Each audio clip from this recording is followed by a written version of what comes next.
Hello, everybody. Welcome to Tips and Tricks Tuesday with me, Valentina V. Let me know if you can hear me, if you can see me. I'm in a little bit of a moodier setup today. I just thought, why not switch it up?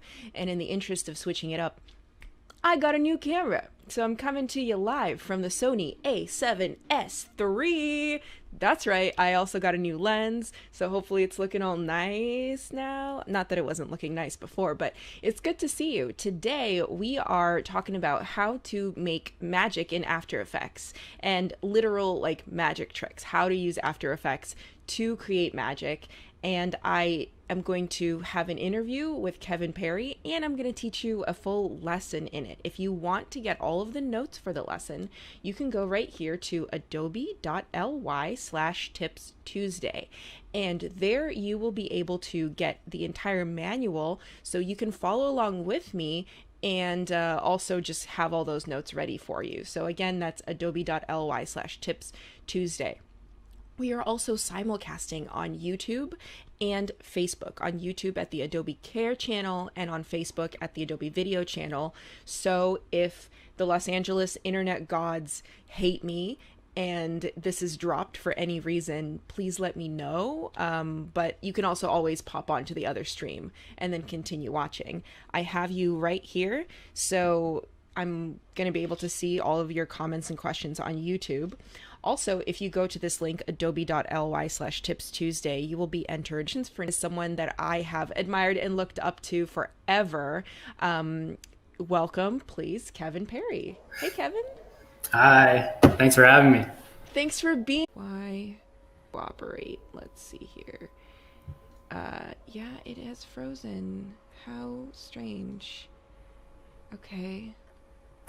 Okay, we were back for a second and then we were off again. Ugh. Love it. Love it. Love it. Trying to troubleshoot at the moment. And it might perhaps that is the reason. Gosh. Sorry, Kevin. Just give me a sec to figure this out. Okay, looks like we're on. We're back. We're on. Y'all, can you see us? Let the people know who you are. Yeah, so I'm a stop motion animator and visual effects artist. So I do a lot of very tedious stop motion animation mixed with visual effects magic.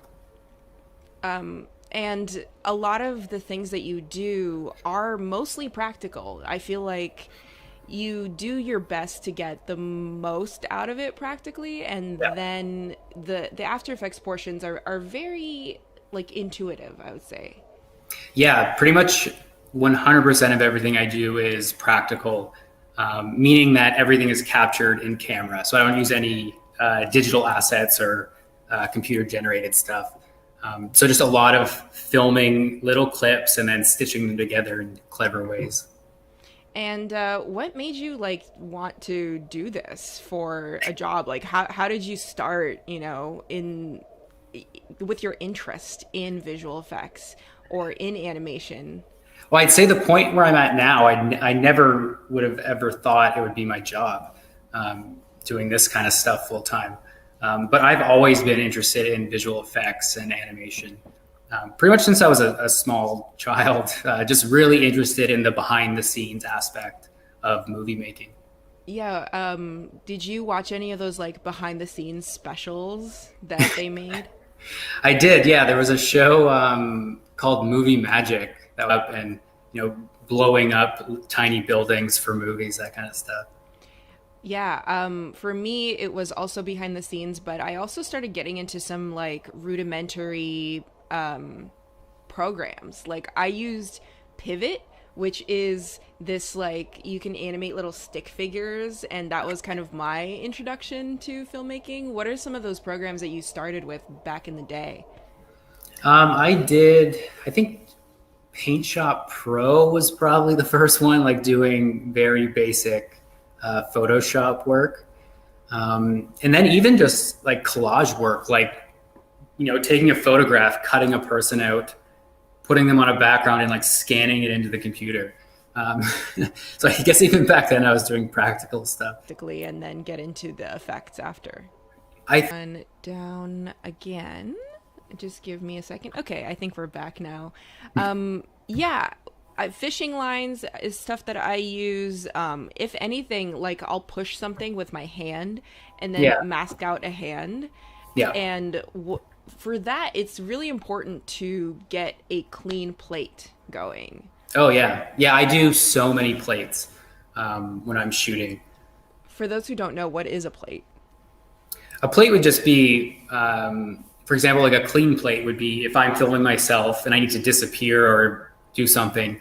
I'll run out of the shot and just get a clean plate of the background. And you can use that information anywhere during the shot.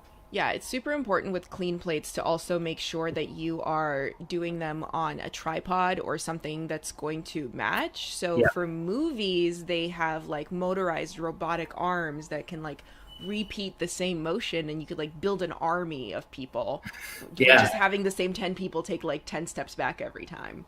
yeah. But for That at was that home, was how they did the in Back to the Future. How, they did like the actors acting with themselves during complex moves. oh snap, that's right. Yeah, so nowadays like you can do that. You can even rent that if you want to. It's like totally available for the average person, like the Arc 2 sliders from Rhino and stuff like Yeah, that. But it's always easier, I find, to just like set it up on a tripod. If you want to make it look like it's like homemade, you can just introduce some motion later in editing, like some unsteady kind of shaky hand movements, I and do that in most of my videos. yeah, because it throws the person off, because immediately Yeah. you start thinking, oh, this isn't going to be anything, and then it turns into something. Even if it's not like I try not to overdo the handheld look, especially if it's a locked off shot. But I'll add just a little bit of hover, just so it get like you subconsciously feel it. Put them into After Effects. That's awesome. I your preset, right? It's so uh all right, we're just gonna continue. I always I what was this? Okay. You're not only a stop motion kind of After Effects whiz, you also have a background in animation. You actually studied animation in Yeah, college.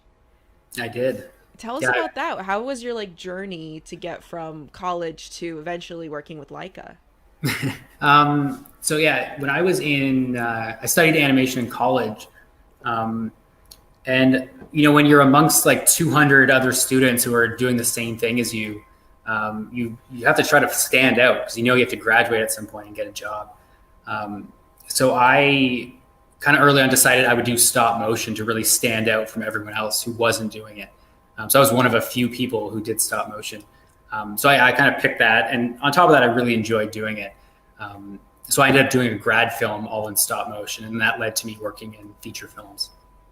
Yeah, I feel like stop motion is not only is it like incredibly difficult, it's kind of like the last frontier when it comes to animation, because Yeah, so few people like professional studios are currently doing stop motion because it takes so long and it is just like such an ordeal to yeah. do. What was your, yeah, go ahead. I was going to say it's a completely different way of animating as well. With other, computer or hand-drawn animation, you're doing keyframe animation, so you can do, keyframes throughout the shot and then layer in, layer in. But stop motion is frame one, frame two, frame three, straight ahead. So it's completely different. And when you're doing stop motion for, say, for example, three different characters in the same scene, it's like not only do they all move differently, they all have different personalities. They're all moving at different times. So, how do you learn to do that? How do you learn to get so good at it? It's just years of experience, really. You'll start with like a little clay ball bouncing, and then move on to objects, and then move on to hands picking things up, and then eventually you find yourself animating a character, and then that progresses to doing like 6 characters on screen at the same time. So it's really just years and years of practice. Yeah, I learned this just the other day. So for the tutorial that I'm about to teach, by the way, if you just joined, you can get all of the manual and documentation at adobe.ly/tips Tuesday. But for the tutorial, I had to shoot something. I actually shot something for your Halloween challenge, and I did it with forced perspective. And Yeah. this was my first time doing forced perspective, and I like going into it, I was like, easy. Peter Jackson can do it on Lord of the Rings. I can do it. And then I was like, oh snap, no. Horizon lines need to match up. I need to fake a floor. There's so much that I didn't even realize. So I Yeah, think practice is huge. No matter if you're doing stop motion, forced perspective, or just you're learning After Effects in general, the more you practice, the better. for sure. So, what was something that you learned with your time at Leica doing stop motion or just doing stop motion in general that you now bring into your work currently?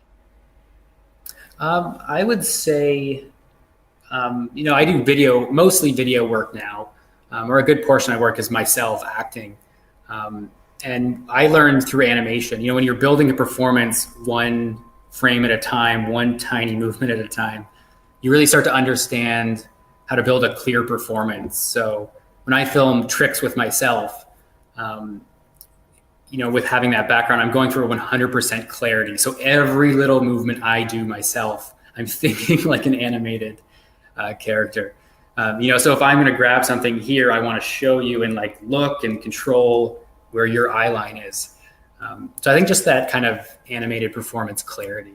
I think it's super important what you were saying about control the viewer's eye line, because when you are trying to do a trick, do some magic, it's like there is something hidden in there that the viewer's not supposed to notice or not supposed to see. So Yeah. if you can like redirect their attention somewhere else, and you can do that with like props, or you can do that with exactly like you said with your acting, with where you're looking at things. But not only do you act in your own stop motions, but you also make objects act. Like you can make a jack-o'-lantern cute or ferocious. Yeah. And it's not just with the motion, you also do quite a bit of sound design as well. Yeah. Maybe you could talk about your sound design process for us. It's kind of like my video process in that I try to get as much sound myself as possible, so I record everything myself, and then it's really just layering it in. So I'll just jump into Premiere and I'll layer in the room tone, and then I'll layer in what are the most important sounds to tell the story. And once those are in, then I'll start layering like atmospheric stuff and little rustles and movements. So it's not scientific or technical at all. It's very organic, just listening to it over and over But until it it's feels right. important, I think. It's Yeah. it's super important because that helps sell it more than anything else, is where you hear the sound of the thing, so you imagine that the thing must be real, or the thing must be like a giant book must have a very heavy sound when in fact it's a very light book. Yeah. Is there anything that you would want to, say to people who are trying to get into doing effects or doing magic, like any kind of resources? I would also definitely say if you are looking for a good reason to make something, Kevin has this wonderful challenge on the internet. And we are offline. Give me a second to come back, because I really want people to know about this. So it's okay. Oh, okay.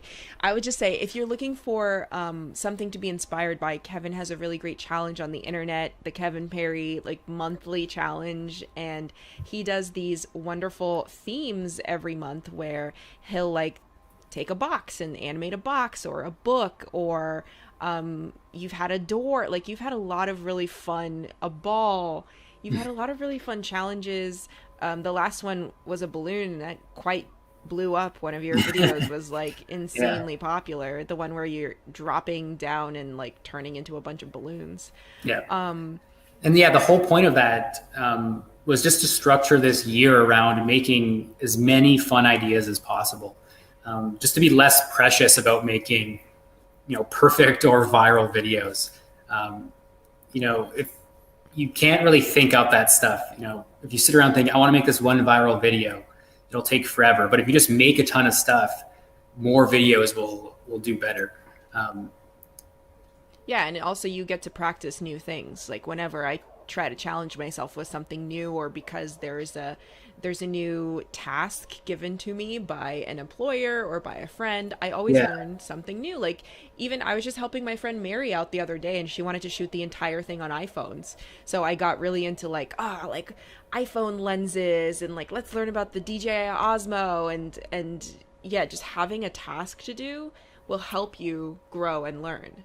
Yeah, that's the whole, creativity through limitation approach.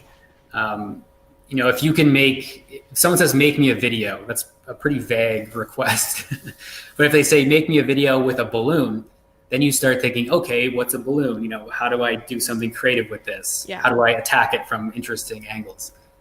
Yeah, that's kind of what I did. It's actually a perfect segue to our lesson today, because you gave me the task of animating a pumpkin and a jack-o'-lantern. So I was like, you know what? I'm gonna do it. So I went to the Dollar Tree and I purchased a styrofoam pumpkin. Yep. And I carved a jack-o'-lantern into it, and then I tried to do something. And that's what we will be editing today. But before I let you go, where can people find your stuff? Where would you like to send people to so that they can keep in touch with you and learn more from you? Yeah, Instagram's a great place. And that's at Kevin B. Parry. There we go, Kevin B. Parry. Thank you so much for joining me. I really appreciate it. I hope you have a lovely rest of your day. And apologies for the stream interruptions. I'm going to blame Los Angeles internet 100%. Sounds That's good. what it is. Thanks for having me. And thanks course. to everyone for tuning in. Thanks, everyone. Bye. Bye. Okay, so that was our chat with Kevin Parry. Let me just get my computer together so that I can start showing you this lesson. Now, full disclosure, I have not finished this project yet. I'm in the middle of finishing it. So I do want to show you, the stream might be down. Hello, everybody. Welcome back to Tips and Tricks Tuesdays with me, Valentina V. There was a kerfuffle, as one would say, with the live stream, but I'm back. So hopefully you are back as well. Just gonna make sure that everything is working here on the iPad. Yeah, looks like everything's working. So yes, Nicholas asks, y'all restarting the stream? The good thing is that we have now split the stream into two sections, right? There's the interview with Kevin, and then there's my tutorial. So welcome to my tutorial. If you would like to get all of the notes for this, you can go to adobe.ly/tipstuesday, and there you will find something that looks like this. It says create magic in After Effects, and all of the things that I will be covering today are in there, so you can learn about how to do all of this magic goodness.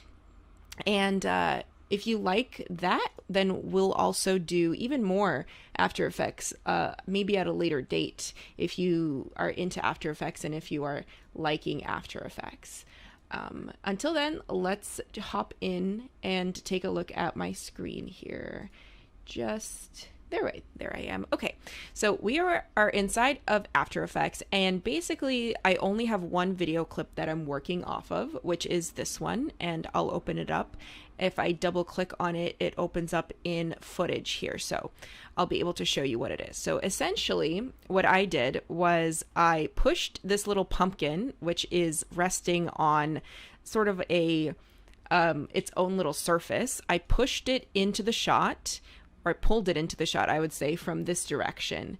So I pulled it into the shot, then with my hand, then I climbed over there and I pushed a button to turn the light on inside the pumpkin.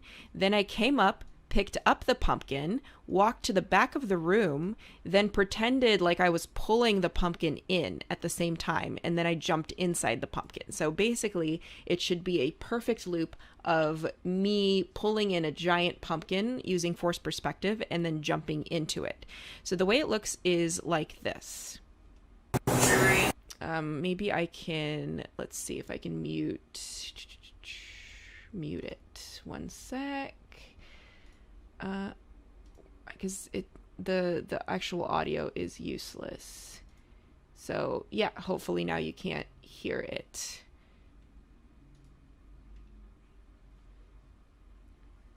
So here I am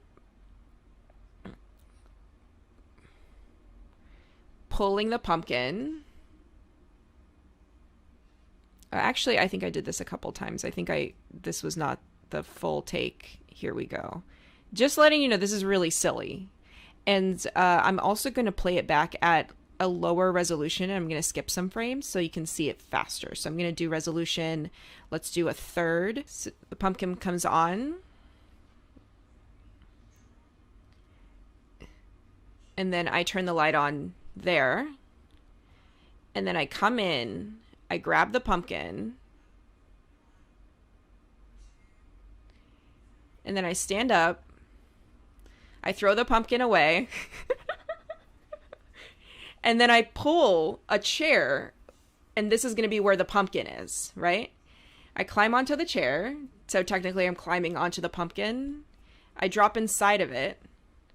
And then at the same time that I turn the light on inside the pumpkin, I turn that light on.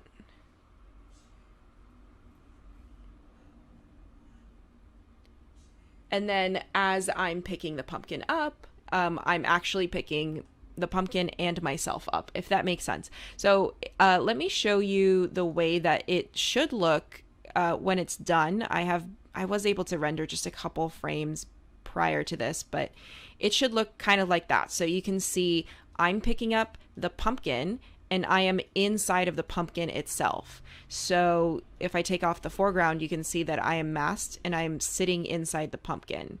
And when I dropped in, it looks like this. I think I have the main section already rendered, so I can show you that.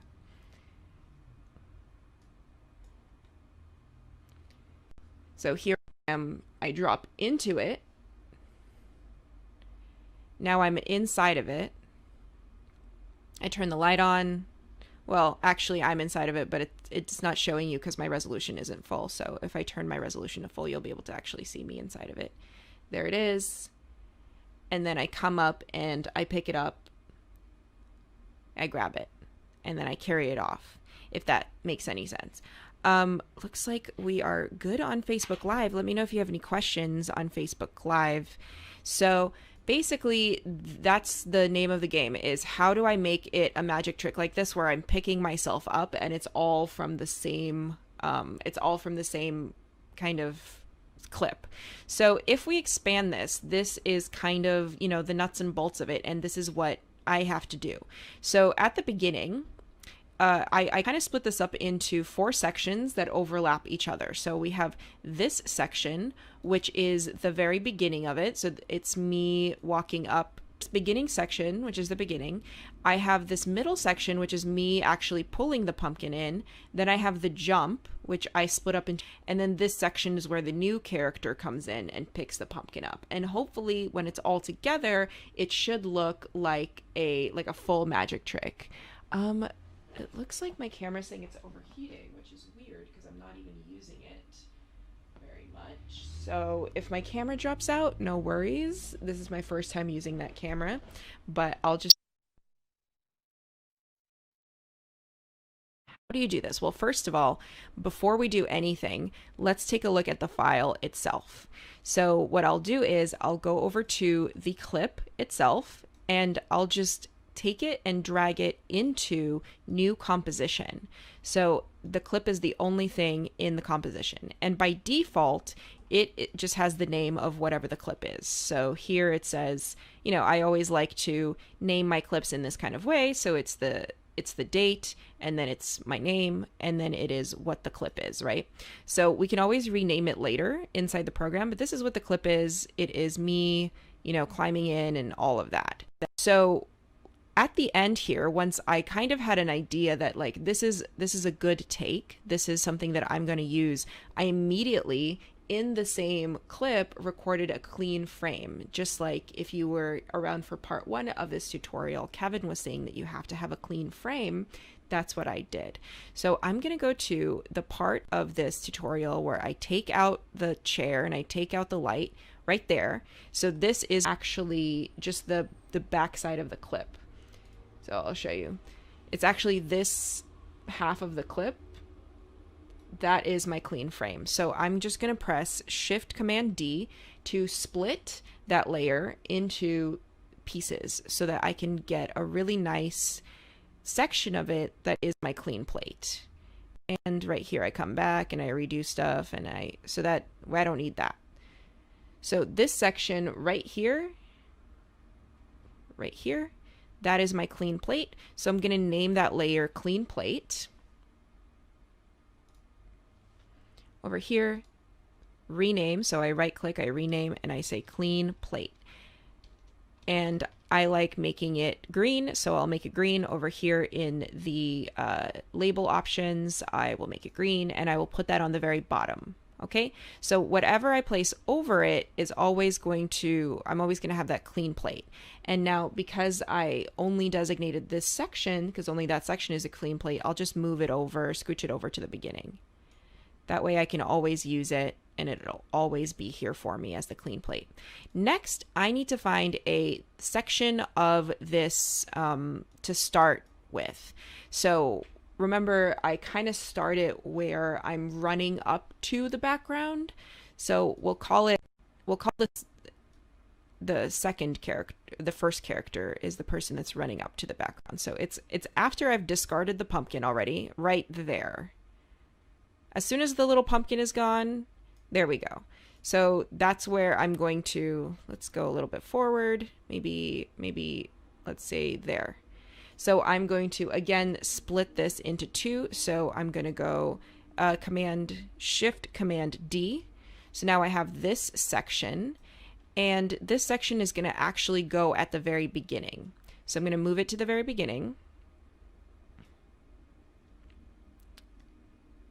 And I'm going to just take it down underneath. Let me label that with lavender, and I'll rename it so that you know what is going on. And I will call this the dragging chair. That's what I'll call this, dragging chair. So that is the very beginning section of it. Now, if we just look at the clean plate and the dragging chair, so I'm going to disable the top one by pressing on the visibility eye. If we just look at these two, the one thing that is annoying in here is that there is this C-stand arm in the way. Do you see that? This C-stand arm? Now, when I was recording it, I made sure to duck under it so that I can always get rid of this C-stand arm and the C-stand leg here as well. So what I'm going to do is I'm going to take that clean plate that I was using. I'm going to duplicate the clean plate. So I'm going to say Command C, Command V, duplicate on the stand leg. So I'll go down layer selected with my clean plate arm mask layer selected. I'll go ahead and I'll draw a mask just for this arm. So there it is. If I change the opacity of that layer back to 100%, I'll be able to see that that arm is masked out, right? Obviously there's some stuff going down there, but I'm probably going to cut this video off here anyway, so it's not going to be super noticeable or visible. Now I can make the borders of this mask a little bit more fuzzy so that you see it a little bit better, or you don't see it at all, by going over here under the masks, control, and here's mask feather. So the thing is, if I feather it too much, we'll start actually seeing that stand. So if I feather it way too much, you'll start seeing the stand again. So I have to feather it just enough that it is seamless, but we don't see the stand anymore. Oh. So now it just looks like, there we go. Okay, so Now that we have that, one thing that I'm noticing is that the clean plate itself must have shifted, because if you look at the edges of this mirror here, I use my H tool, my hand tool, to walk around. You can see that it doesn't exactly line up. There's some sort of offset happening here. So in order to get rid of that offset, I will just shift my clean plate layer over a little bit, and that way I'll get rid of the offset. So let me move both my clean plate arm mask layer and my clean plate layer. I'll select them both at the same time by pressing Command, and I will shift them until they line up with that mirror, like that. And if I wanted to double check it, I can just toggle on and off my dragging chair layer. I can just toggle this layer, dragging chair. I can toggle it on and off using the... See how it's pretty dramatic at this point? So let's see here. I can also click T to pull up the opacity control, and then just start shifting. Let me look at the position controls on both. I select both of them, and I'll just start shifting it using the position controls. It's pretty close. It still needs to be to the right a little bit more. There we go. That's pretty close there. Cool. And the arm I can shift over slightly. There we go. Okay, so now that the illusion has happened and I no longer see the arm, this is what it looks like.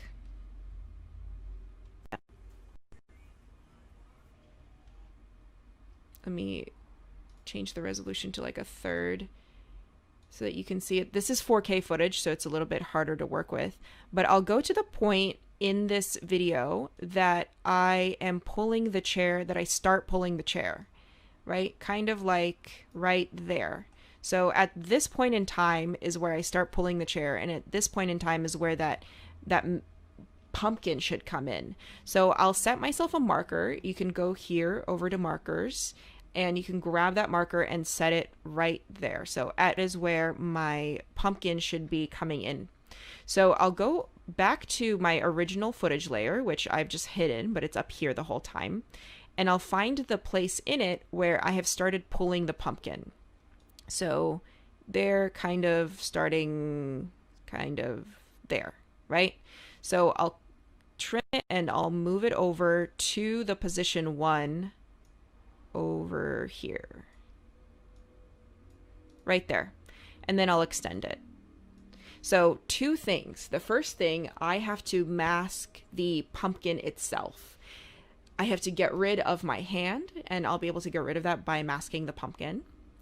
And then the actual floor, aka the whatever the pumpkin was resting on, it actually changes between this pumpkin footage and the rest of the footage. It looks slightly different. So I have to use the floor that's the pumpkin floor. So I'll go to, there we go. So I'll stay fairly close and I'll draw this nice mask. Now, as soon as I get to the bottom here, it doesn't really matter because that'll be a different mask. So I can just cut straight across. And I will adjust some more. And there we go. So now that we have this mask, we can see nothing behind it. And it is transparent. It's a little bit sharp, so if I click out of it, you can see that the edges here are very, very, very sharp. So what I'm going to need to do is feather those edges. That's right. So I'll go into the mask controls here at the bottom, and not only am I going to feather the edges, so maybe like 10 pixel feather, but I will also change the expansion and I will contract the mask a little bit. Because when you feather it, it actually adds a little bit more pixels outwardly. Whoop. It adds a little bit more pixels outwardly, right? So I have to contract the mask in order to counteract for my feathered pixels. So here's an extreme example. So if I feather it like that, 131 pixels, you can see that this entire area is now showing through. So I would have to contract the mask a lot. But since I'm feathering it by only like 15 pixels, I'll only need to contract the mask a little bit just to stay within those safe bounds that I've created for myself. So now that I've created this mask, I can create a second mask, which is just for, and then I'll just do a simple, just a simple mask just for the bottom, the floor, right? There we go. And that way we can see the bottom of the pumpkin, and I can give this a little bit of a feather, but I will not be moving the mask here, mask 2. I will, oh, my camera overheated, so it'll be back when it decides that it wants to play with me again. But we have this mask here, and it is the second mask. It is that floor mask, and what we are going to do is not touch it. We are only going to be keyframing the mask for the pumpkin. So we select mask 1, that's the mask for this pumpkin. It has a kind of this green outline, if you can see it. Let me zoom in a little bit so you can see it a little bit better. There we go. And I'm going to click the stopwatch over here for mask path, and that will introduce a keyframe onto our mask over here, a keyframe. So now, hi everybody, welcome back to the stream. I am restarting it. This is part 3 now. Today's just not my day. Nothing wants to work, and that is a-okay. So for those people coming back from the previous stream, I will get, it looks like I might be back on the screen. Hey, I was able to jump back. That is amazing. I'm back on the live stream. So let's just make sure that everything is back on the Facebook live stream as well. And then we'll you let me know. Okay, we're back. We're back on both streams. We're living. Are we though? Yes. Okay.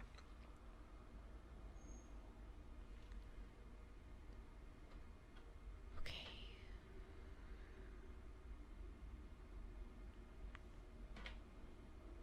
All right. We are back. Here we go. Welcome back, everybody. Welcome back. Okay, so I don't want to take up too much of your time, so I'm just going to round this out. We were here in After Effects when we last left off.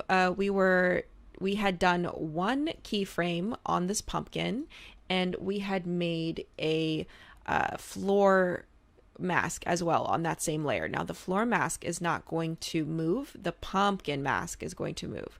So we can just move our playhead back, and then using the V key, we're going to double click on the pumpkin mask, and then that selects a bounding box around the whole mask. So now we can move the whole mask as a whole, and holding down shift, I can move it exactly along the x-axis, and I press enter.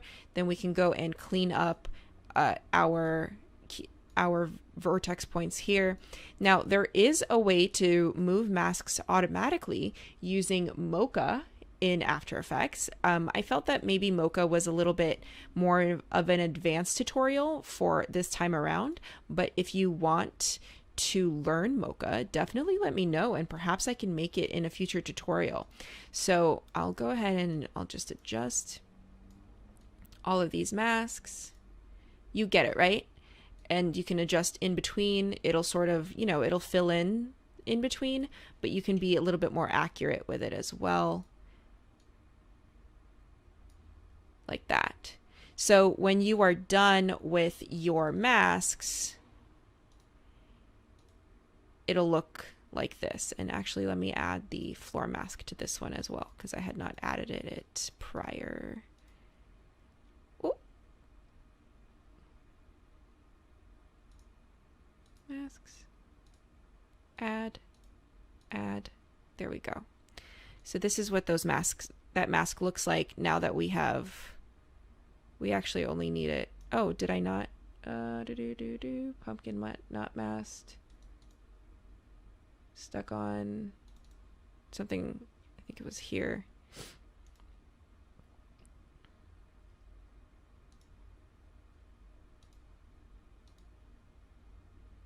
All right, let's just go back to this. It's fine. I don't know why I can't see other things, but yeah. So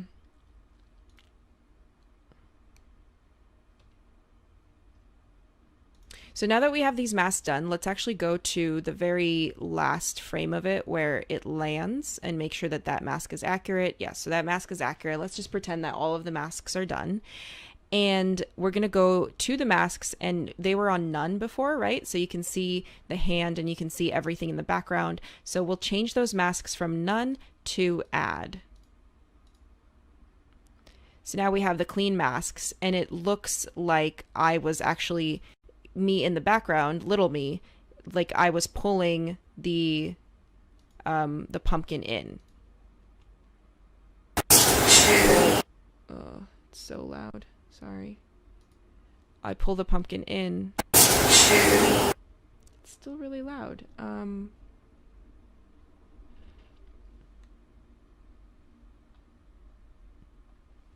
don't know why is it.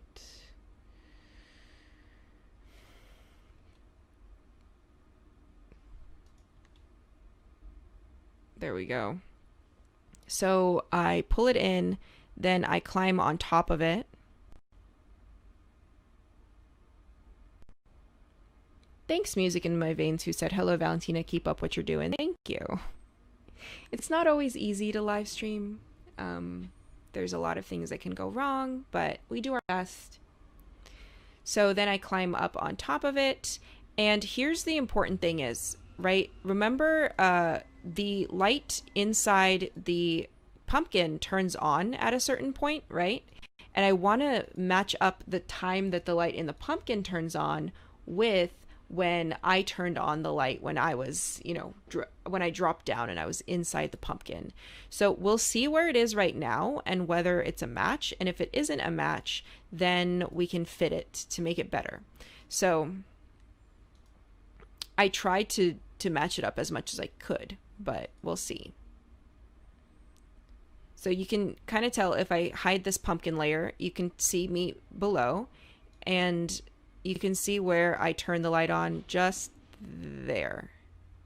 So this is where the light is turned on. I'll place another marker here just so I know that that is exactly the frame on which the light is turned on. So now I will enable that pumpkin layer again, and we'll see where in the pumpkin, at what point the light turns on in the pumpkin. And it's actually a little bit afterwards in the pumpkin, right? So I'm going to take this part of the pumpkin layer right where the light turns on, and I'm going to duplicate, and then I'm going to shorten the previous layer, and I'm going to put the pumpkin layer there. So I'm going to rename this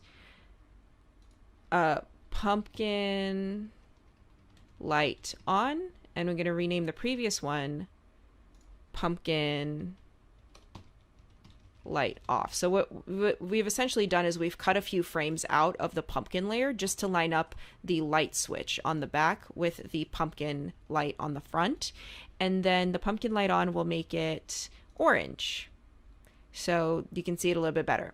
So now how do I make it look like I am inside the pumpkin? Because right now I am not inside the pumpkin, clearly. Well, a couple of different things. First of all, I have to cut myself out, and second of all, I have to cut the eyes of the pumpkin out. So the eyes of the pumpkin, cutting that out is pretty simple. So what I'll do is I will duplicate this one more time, so Command Copy, Command V, and then the second version of the pumpkin lit, that is going to be my foreground. So I'm going to rename it Pumpkin Light Foreground.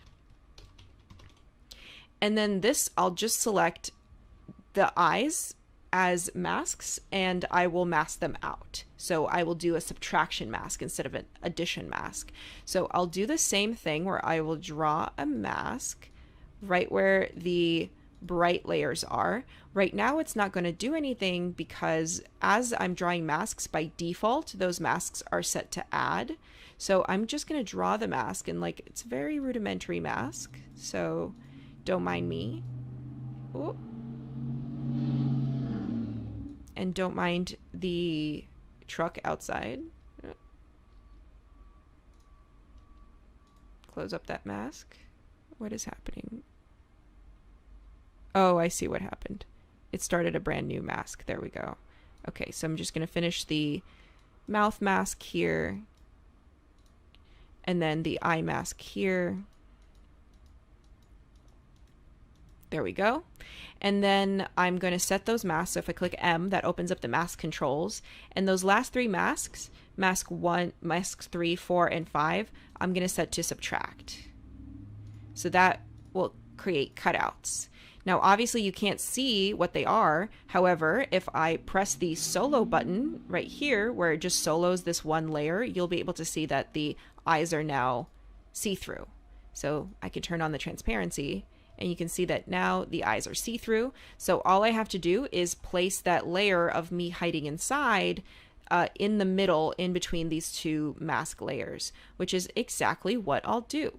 So this layer here that's called dragging chair, I'm going to duplicate it, or I'm going to split duplicate by clicking Shift Command D at that point. Then I'm going to take this second half of it and I'm going to move it in between the layers of the two pumpkin lights.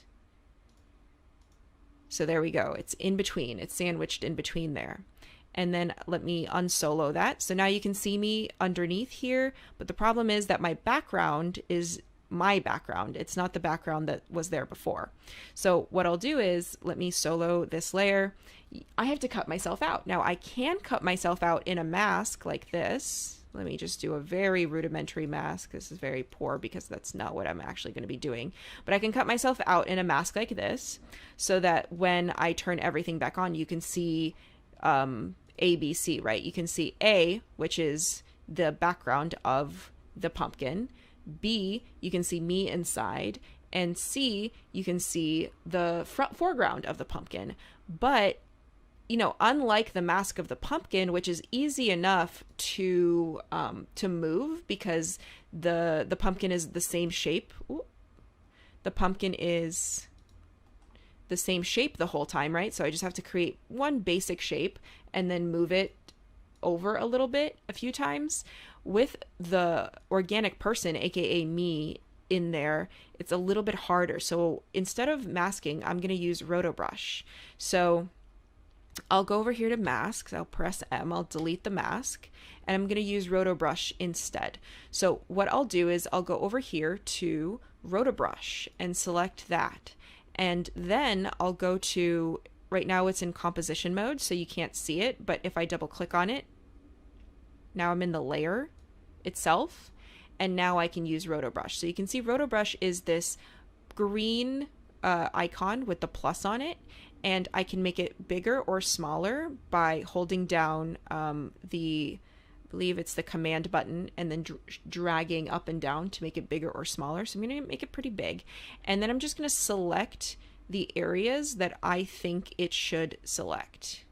And it's going to do that. See how it's pretty accurate with its selection. So let me make make it a little bit smaller. Select the arm. Yep. Select the legs here. Good. And then it has selected this little piece of a chair, and I don't want that. So I'm going to hold down the Alt button. Actually, let me make it smaller first. I'm going to hold down the Alt button to make a negative selection, and I'm going to say don't select the chair, but I want you to select this as well. So there we go.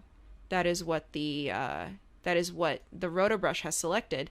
And now we can do this thing called propagating the Roto brush, which means it will automatically go forward, and as it goes forward, we can always adjust it as it goes forward.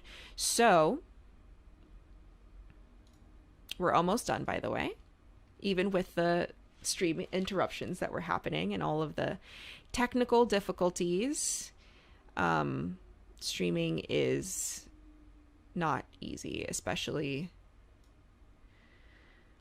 live on in 2 destinations, but we're making it happen. I think my computer froze.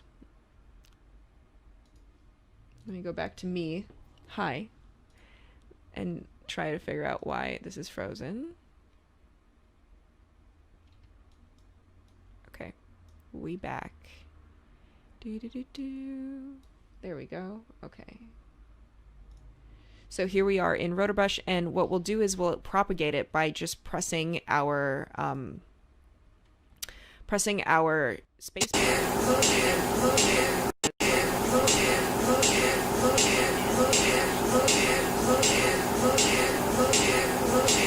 So we will propagate it.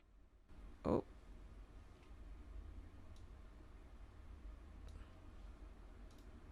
One sec. Okay. Basically, let's go to over here, where I have already started propagating it so you can see it a little bit better. Okay, are we back? Are we unfrozen? I think my After Effects just decided that it's done with me. It's not gonna play nice with me anymore, so I have to restart it, which is fine. One cool thing that you can do in After Effects in any Adobe program is you can set it to autosave at a certain interval, and you do that in your preferences. So something that I've done with my preferences is I've set it to autosave every 8 minutes. So if I lose any work, I've only lost 8 minutes of work. Just when you are doing the autosave preferences, make sure that you also increase the number of versions that you could have, because if you're auto-saving every 8 minutes, you're probably going to have a lot of versions. So the way that you do that is over here in Edit, Preferences, Autosave. So yeah, right here I said save every 8 minutes, maximum project versions 100. So just in case, you don't want to lose any work, you got to autosave it. So let's go to where it's been propagated so you can see it. Let me punch into that. Okay.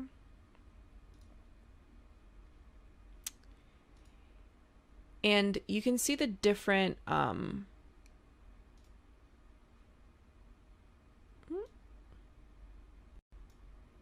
is it okay?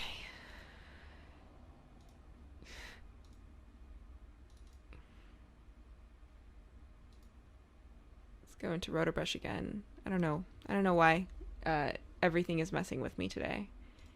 Nothing wants to actually work the way that I want it to work, which is pretty typical of my life, actually. So, okay, so if we, select all that. There we go. We deselect that. We deselect that. You know when you're doing something and you do it perfectly and it works out so great, and then you're like, yeah, I'm going to show this to the next person, and then you show it to the next person and it never works? Or the reverse, like you're doing something and something's not working and then you show it to a person and it works? That's exactly what I'm having right here because this worked earlier. Okay, so another way to see what you've selected within RotoBrush is down here. You can have different view options with RotoBrush. So you can toggle on the alpha boundary. You can have different colors behind, and you can actually set that color or the opacity. So here, for example, the default is red, but if I make it green, I can totally see a little bit better what that RotoBrush is doing. So if I just move it forward, it'll propagate and it will start adjusting the RotoBrush as time goes on. See here in propagation. It might freeze again just because I'm live streaming to 2 sources and my computer can't handle the heat, I'm guessing. We're also a little bit over time today. So if you want the full breakdown, the full lowdown on everything, you can go and check out my manual that I made for this, which is Create Magic in After Effects. And this will actually explain everything and break down everything as far as what buttons to push if you're trying to do Roto Brush, if you're trying to track things, etc., etc., etc.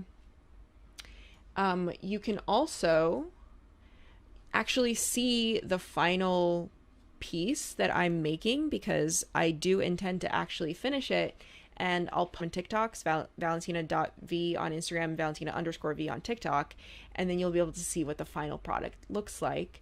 And it is part of Kevin Parry, who was our guest like 3 videos ago, is part of his challenge, part of his monthly sort of like fun Instagram challenges that he's doing.